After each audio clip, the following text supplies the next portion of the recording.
Jaksa Kecele, ex-pejabat PT BA divonis bebas, ada rencana sederhana setelah eksekusi. Kelima terdakwa kasus dugaan korupsi divonis bebas oleh Majelis Hakim Pengadilan Negeri Tipikor Palembang, Senin, tanggal 1 April tahun 2024. Mereka sebelumnya dilaporkan terlibat akuisisi saham PT SBS yang dilakukan PT Bukit Asam Terbuka melalui anak perusahaan PT BMI. Sebelum divonis bebas, para terdakwa sempat dituntut dengan pidana penjara 18 tahun hingga 19 tahun. Satu dari 5 terdakwa diketahui bernama Milawarma. Ia merupakan Direktur Utama PT Bukit Asam Terbuka periode tahun-tahun 2011 sampai tahun 2016. Putusan vonis bebas dibacakan Ketua Majelis Hakim Fitriadi SHMH. Majelis Hakim menyatakan bahwa para terdakwa tidak terbukti bersalah melakukan tindak pidana korupsi seperti dakwaan JPU. Ia memerintahkan JPU agar segera mengurus administrasi Milawarma Ces dari Lapas Pajo dan segera dibebaskan.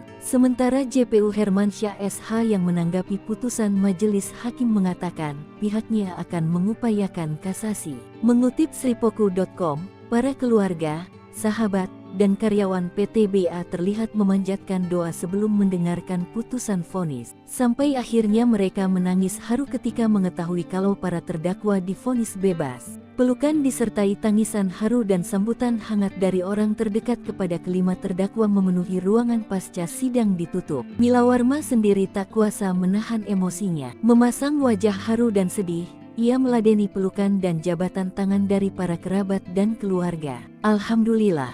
Ya, saya tidak bisa berkata banyak, katanya. Tak lupa, ia juga menyampaikan terima kasih atas pihak-pihak yang sudah memberikan dukungan kepadanya. Pokoknya saya mau family time, katanya. Selain Milawarma, kasus ini juga melibatkan Nurtima Tobing selaku Wakil Ketua Saham Akuisisi Saham PT SBS. Lalu, ada juga ex-direktur pengembangan usaha PT Bukit Asam Terbuka bernama Anang Dwi Prasetya. Dua nama terakhir, yakni Saiful Islam selaku Ketua Tim Akuisisi Penambangan PT BA dan pemilik PT Satria Bahana Sarana SBS bernama Cahyono Imawan.